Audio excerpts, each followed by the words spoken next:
Hi, everyone. Welcome to Learn English with Podcast. I'm Nikki. And I'm Tony. We're so happy you're here with us today. Today, we have a really exciting topic. We're going to talk about landmarks. Yes, amazing facts about amazing landmarks, experiences, places, activities, and vocabulary. So, Tony, have you visited any cool landmarks? Oh, definitely. I visited the Eiffel Tower in Paris. It was amazing. It's one of the most famous landmarks in the world. You can see the whole city from the top. That sounds fantastic. I remember visiting the Great Wall of China. It's so long and you can walk for miles. It's really old and full of history. Wow, that's incredible. Did you know that the Great Wall is over 13,000 miles long? Yes, it's really, really long. I was so tired after walking just a little part of it. I can imagine. I also visited the Statue of Liberty in New York.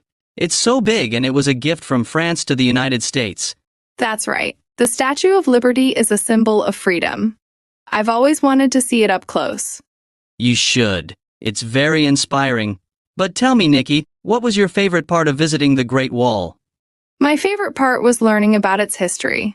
It was built to protect China from invaders, and it's so impressive how it was made with such simple tools. And the views are just breathtaking. That sounds like a wonderful experience. I think landmarks are great because they tell us so much about a place's history and culture. Absolutely. And they're also great for taking photos. I have so many pictures from the Great Wall. Me too, from the Eiffel Tower. The view at night when it's all lit up is just magical. I bet. So today, our listeners are going to hear some guests sharing their own stories about visiting different landmarks. We have some amazing stories coming up. Yes, and we'll also learn some new words and phrases. So, stay tuned and enjoy.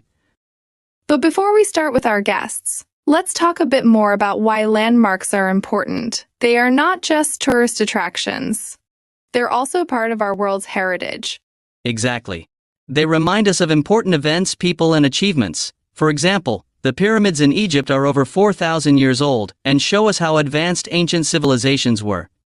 And landmarks like the Taj Mahal in India tell stories of love and dedication.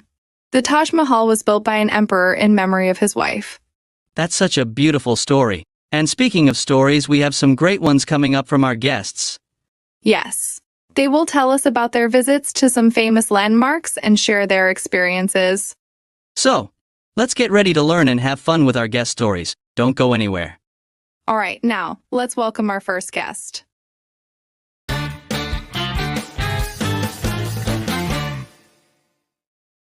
Hi there. What's your name? Hi, my name is Lindsay. Nice to meet you, Lindsay. Where are you from? I'm from Australia. That's great, Lindsay. So, which landmark are you going to tell us about today? I visited the Coliseum in Rome, Italy. Wow, the Coliseum. That's an amazing landmark. Can you tell us more about your visit? Sure. The Coliseum is really old. It was built almost 2,000 years ago. It's a huge amphitheater where ancient Romans watched gladiator fights. That sounds so interesting. How big is it? It's really big. It could hold up to 50,000 spectators. When I stood inside, I felt so small compared to the size of the place. I can imagine. What did you find most fascinating about the Coliseum? I loved learning about how they used it for different events. They had gladiator battles, animal hunts, and even moxie battles. It's incredible to think about all the history that happened there. That's true. It must have been so exciting back then. Did you take any tours or have a guide? Yes. I took a guided tour. The guide told us many interesting stories about the Coliseum. For example, they had special entrances for the emperor and other VIPs. That's really cool. I heard that parts of the Coliseum were damaged over time. Is that true? Yes, it is. Some parts were damaged by earthquakes and stone robbers who took the stones to build other structures. But it's still very impressive. I bet. So, Lindsay, what was your favorite part of the Coliseum? My favorite part was the underground area. It's where the gladiators and animals were kept before they went into the arena. It felt like stepping back in time. That sounds like a unique experience. I would love to visit the Coliseum someday. Me too. Thank you so much for sharing your story, Lindsay. You're welcome. I hope everyone gets a chance to visit it someday. After hearing about the Coliseum, let's talk about some interesting facts and vocabulary we learned. Great idea, Nikki. One interesting word is amphitheater. An amphitheater is an open-air venue used for entertainment, performances, and sports. The Coliseum is a famous example of an amphitheater. Another word is gladiator. A gladiator was a person, often a slave or prisoner, who fought in the arena for the entertainment of others. We also learned the word spectator. A spectator is someone who watches an event, like a sports game or a performance. And let's not forget mock. In this context, mock means fake or not real.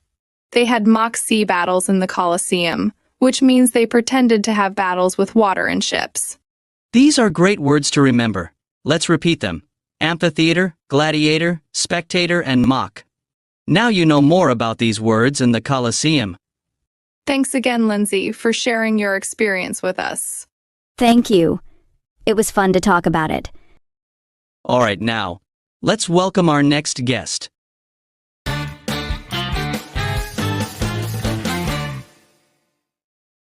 Hi there. What's your name? Hi, my name is Mark.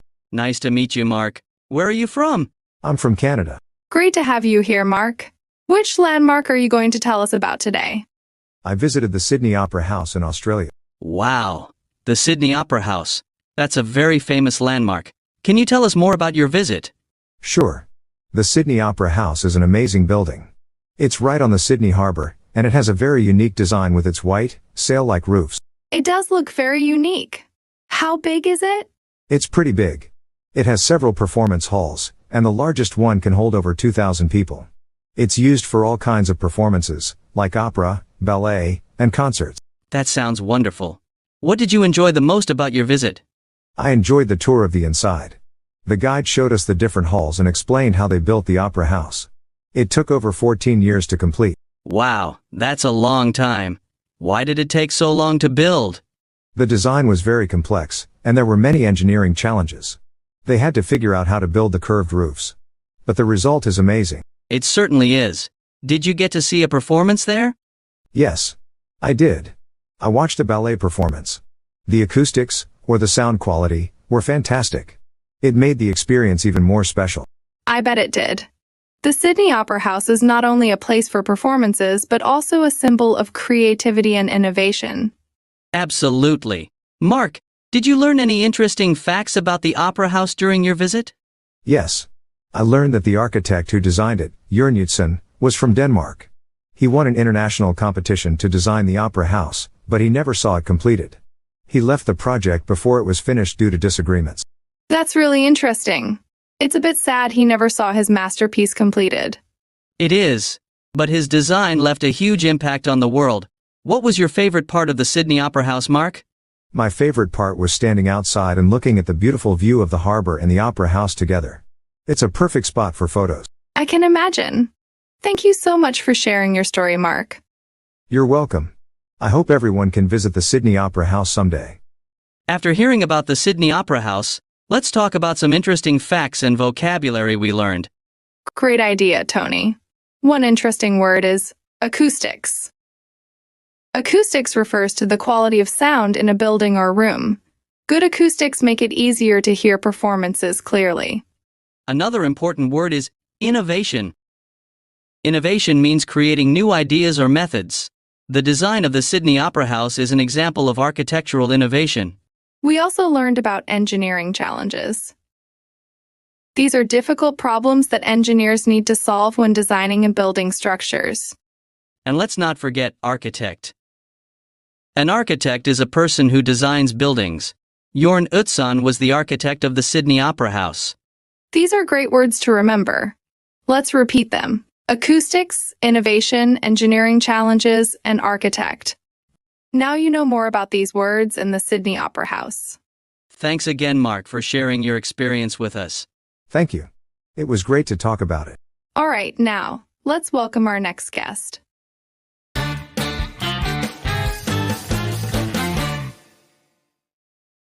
Hi there. What's your name? Hi, my name is Emily. Nice to meet you, Emily. Where are you from? I'm from the United States. Great to have you here, Emily. Which landmark are you going to tell us about today? I visited Machu Picchu in Peru. Wow, Machu Picchu. That's an incredible landmark. Can you tell us more about your visit? Sure. Machu Picchu is an ancient Incan city located high in the Andes Mountains. It was built in the 15th century and is known for its amazing stone structures. That sounds fascinating. How do you get to Machu Picchu? You can take a train from Cusco to a town called Aguascalientes. From there, you can take a bus up to the entrance. Some people also hike the Inca Trail, which takes several days. Wow, that sounds like quite an adventure. What did you enjoy the most about your visit? I loved exploring the different parts of the city. There are temples, terraces, and fountains. The views of the mountains and valleys are breathtaking. It feels like you're on top of the world. I can imagine. Did you learn any interesting facts about Machu Picchu during your visit? Yes, I learned that it was likely a royal estate for the Inca emperor. It's also believed to have been an important religious site. The construction is so precise that many of the stones fit together without mortar. That's really impressive. The Incas were amazing builders. Did you have a guide to show you around? Yes, I did. The guide explained the history and significance of different areas. For example, we saw the Temple of the Sun, which is aligned with the sun during the solstices. That's so interesting. The Incas had such advanced knowledge of astronomy. What was your favorite part of Machu Picchu, Emily? My favorite part was climbing Huayna Picchu, the mountain that overlooks the city. It's a steep climb, but the view from the top is incredible. You can see the whole city and the surrounding landscape. That sounds amazing. I've heard that Machu Picchu is often called the lost city of the Incas. Why is that? It's called that because it was abandoned and forgotten for centuries. It was rediscovered by an American explorer named Hiram Bingham in 1911. Before that, it was known only to local villagers. That's quite a story. Thank you so much for sharing your experience, Emily. You're welcome. I hope everyone gets the chance to visit Machu Picchu someday. After hearing about Machu Picchu, let's talk about some interesting facts and vocabulary we learned. Great idea, Tony. One interesting word is terrace. A terrace is a flat area created on a slope, used for farming or as a part of a building structure. Another important word is solstice. A solstice is an event that happens twice a year when the sun reaches its highest or lowest point in the sky at noon, resulting in the longest and shortest days of the year. We also learned about mortar. Mortar is a mixture used in building to hold stones or bricks together. The Incas were known for their precise stonework without using mortar. And let's not forget astronomy. Astronomy is the study of stars, planets, and other objects in space. The Incas used their knowledge of astronomy to build structures like the Temple of the Sun. These are great words to remember. Let's repeat them. Terrace, solstice, mortar, and astronomy. Now you know more about these words and Machu Picchu. Thanks again, Emily, for sharing your experience with us. Thank you. It was great to talk about it. All right, now let's welcome our next guest.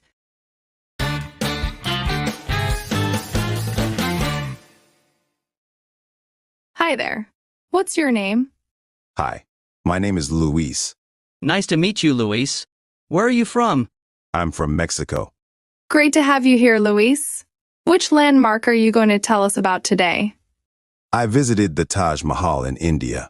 Wow, the Taj Mahal. That's one of the most famous landmarks in the world. Can you tell us more about your visit? Sure. The Taj Mahal is a beautiful white marble mausoleum located in Agra. It was built by the Mughal Emperor Shah Jahan in memory of his wife Mumtaz Mahal. That sounds so romantic. How long did it take to build? It took about 22 years to complete. Construction started in 1632 and finished in 1653. Thousands of artisans and craftsmen worked on it. That's incredible. What did you enjoy the most about your visit? I love the detailed carvings and inlay work on the marble. The building is decorated with precious and semi-precious stones. The gardens around the Taj Mahal are also very beautiful and peaceful. It must have been amazing to see all those details up close. Did you take any special tours or have a guide? Yes. I took a guided tour. The guide told us about the history and significance of the Taj Mahal. For example, it is designed to look the same from all four sides, which is called symmetrical architecture. That's really interesting. Did you learn any other interesting facts? Yes. I learned that the Taj Mahal changes color depending on the time of day and the weather. It can appear pinkish in the morning, milky white in the evening, and golden under the moonlight. That's so fascinating. What was your favorite part of the Taj Mahal, Luis? My favorite part was standing on the platform and seeing the reflection of the Taj Mahal in the pool. It was a perfect mirror image, and it looked so magical. That sounds like a beautiful experience. I've heard that the Taj Mahal is also a UNESCO World Heritage Site. What does that mean? It means that the Taj Mahal is recognized by the United Nations as a site of outstanding cultural or natural importance to the common heritage of humanity. It's protected and preserved for future generations. That's very important. Thank you so much for sharing your story, Luis. You're welcome. I hope everyone can visit the Taj Mahal someday. After hearing about the Taj Mahal, let's talk about some interesting facts and vocabulary we learned. Great idea, Tony. One interesting word is mausoleum. A mausoleum is a large, impressive tomb where someone is buried. The Taj Mahal is a famous example of a mausoleum. Another important word is inlay. Inlay is a decorative technique where pieces of different materials are set into a surface to create a design. The Taj Mahal has beautiful inlay work with stones. We also learned about symmetrical. Symmetrical means that something is the same on both sides. The Taj Mahal is known for its symmetrical architecture. And let's not forget UNESCO. UNESCO stands for the United Nations Educational, Scientific and Cultural Organization. It recognizes and helps protect important cultural and natural sites around the world. These are great words to remember. Let's repeat them. Mausoleum, inlay, symmetrical, and UNESCO. Now you know more about these words and the Taj Mahal. Thanks again, Luis, for sharing your experience with us. Thank you. It was great to talk about it. All right, what a fantastic episode we've had today, Tony. Absolutely, Nikki. We've heard some amazing stories about landmarks from our wonderful guests. Let's do a quick review of what we learned today. First, we talked with Lindsay about the Coliseum in Rome. We learned about gladiator fights, the huge amphitheater, and the interesting history of this ancient structure. Then, we heard from Mark about the Sydney Opera House. We learned about its unique design, the challenges of building it, and its role as a symbol of innovation and creativity. After that, Emily told us about her visit to Machu Picchu in Peru. We discovered the fascinating history of the Incan city, the impressive stonework, and the breathtaking views. And finally, Luis shared his experience at the Taj Mahal in India. We learned about the beautiful mausoleum, its symmetrical architecture, and the stunning inlay work. We also learned some new vocabulary today. Let's go over them one more time. Amphitheater, gladiator, spectator, mock, acoustics, innovation, engineering challenges, architect, terrace, solstice, mortar, astronomy, mausoleum, inlay, symmetrical, and UNESCO. That's right. These words will help you talk about landmarks and understand more about them. Practice using these words in sentences to improve your English. We hope you enjoyed learning with us today. Remember, listening to podcasts is a great way to improve your English. Try to listen every day to get better and better. And don't forget to subscribe to our podcast, give us a like, and share this podcast with your friends. It really helps us reach more people who want to learn English. Also, feel free to leave comments and tell us what topics you'd like us to cover in future episodes. We love hearing from you. Thanks again to all our guests and thanks to you, our listeners, for joining us today. That's all for today's episode. Keep practicing, stay curious, and have fun learning English. See you next time on Learn English with Podcast. Bye, everyone. Bye.